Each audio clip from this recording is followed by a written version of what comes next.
I just want to tell a short story which will then allow me to make a couple of points. I was in Holland just a few months ago, and I was at a conference co-sponsored by two groups, Sabile, Netherlands, and Friends and Kairos, Netherlands.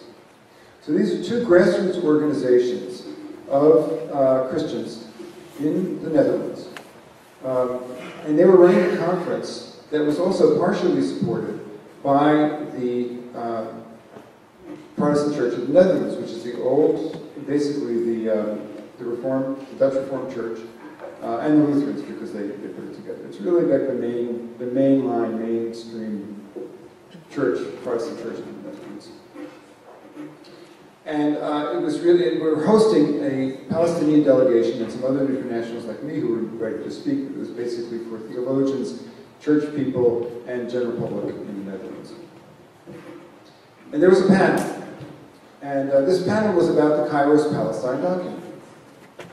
And of course the Dutch, you know, it's a very flat country, and sort of the philosophy of being Dutch also is that everything has to be fair, everything has to be on the level playing field, all opinions have to be given, and we have to be fair about everything. And so this panel had people on it who were sympathetic, or quote, sympathetic to the Palestinian Kairos document, but also people who were expected to be critical. And there were two panelists whose statements stood out for me. One was the sort of the executive head of the whole church of the country. And he said, look, I think we have to be very sympathetic to the Palestinian cause, and this is a terrific document, but I can't endorse it. I can't endorse it because it mentions BDS. And we Dutch were occupied by the Germans during World War II. We know all about Nazi Germany. And boycotting Israel is singling out a particular people for punishment. We've seen that, he said, referring, of course, to the Nazi laws in the 30s in Germany. We've seen that, and we can't go in that direction. End of story. Then they had a local rabbi. And the local rabbi got up and said, look, I'm very sympathetic to the Palestinian cause. Obviously, they're suffering a lot, but I can't endorse this document. I can't endorse this document because it leaves out the Jewish narrative. I want to say something about that, and then I'll come back to the church guy and the point that brings up. Luckily, I think it's probably a good thing I wasn't on that panel because I would have had to answer both of them, and it wouldn't have been a very Dutch kind of experience.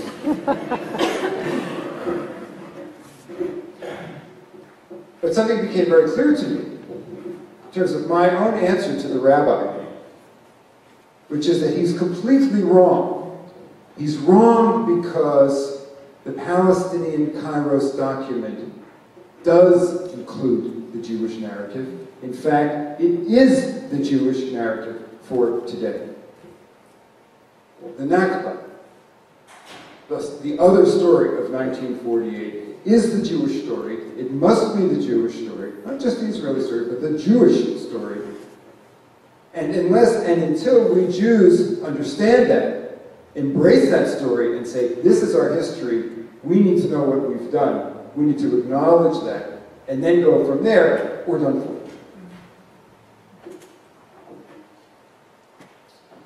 As far as the church story is concerned, you know, that was Holland. It's a somewhat different context, but in fact, it tells a story of the Christian conundrum here in this country and in the West in general.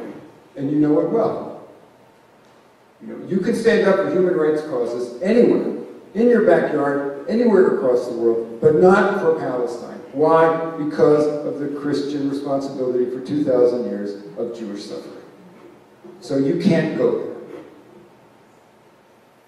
And there are rules about that, most of them unwritten, about what Christians are allowed to do or allowed to say. And that is true in the pulpits, It's true in the pews. It's true in personal relationships.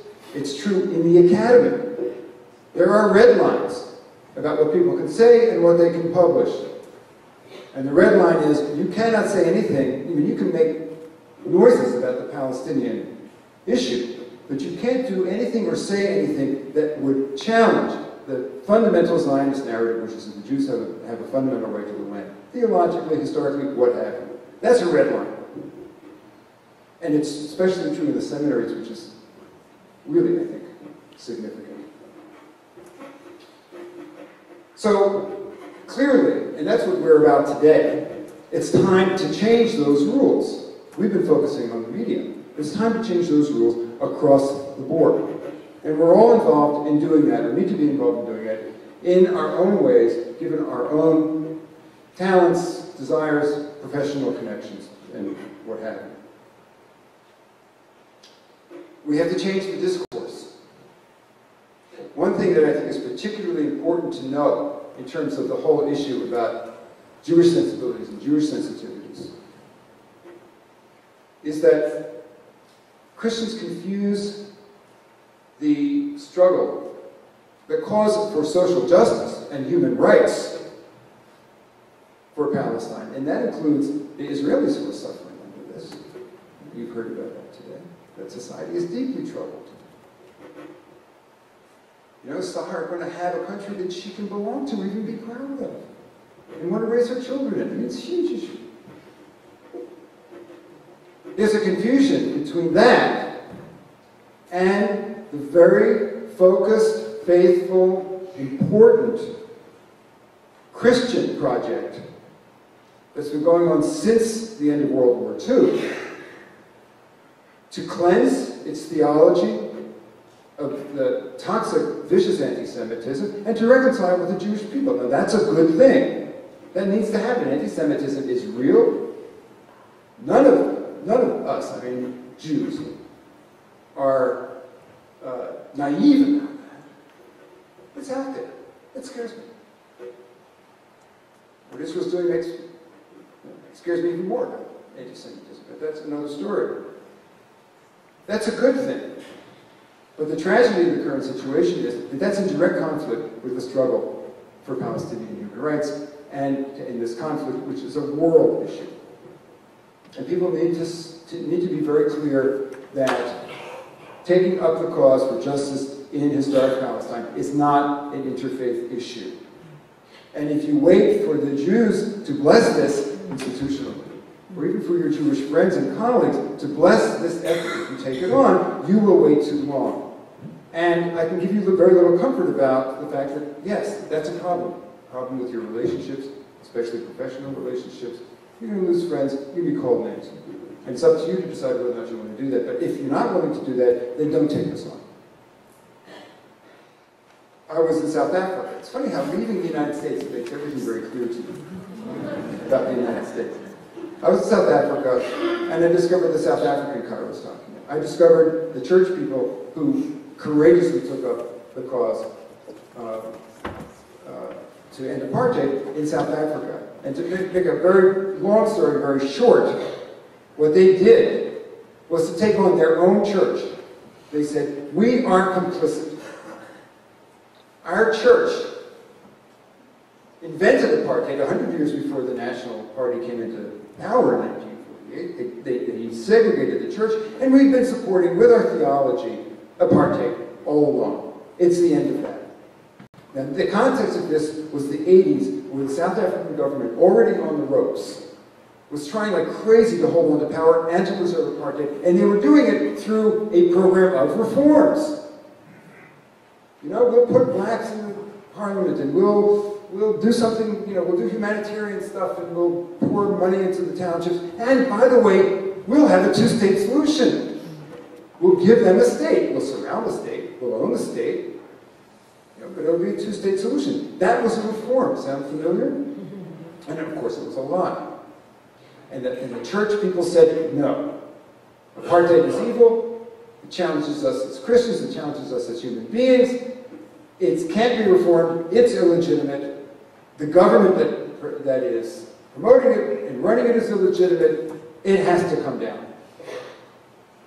And the world heard that, and the churches of the world heard that, and within 9 years, apartheid was gone. It was the tipping point. And what came to me when I was in South Africa was, it was one of these experiences. That's our context here. Not the Palestinian argument. That's a call to us. But it's not our context here. Our context is the same as the South Africans, who realized that their target had to be their own government. And, by the way, their own church, which was supporting, either passively or actively, the policies of its own government. And if you take a look at the situation, it's not about Ramallah, and it's not about Tel Aviv, it's about Washington. There would be no occupation without Washington. That wall is our wall. It's our colonial imperial frontier that we're building. Just like, if we're building it on our own borders. That's our extended border. So it's all about Washington. It's all about changing the policy, and it's all about creating a constituency that will do that. The media is a huge part of that. The church is another huge part of that. And the South African example is a prime one. The other one is the civil rights movement here. Where did it start? Before it took over the whole society. In the churches, black pastors, and they were the leaders, and then it spread to the whole society. So the church can do it, and the church is already organized, and the church has to be in alliance and in coalition with the other grassroots movements, whether they're faith movements or not. So it's Kairos USA.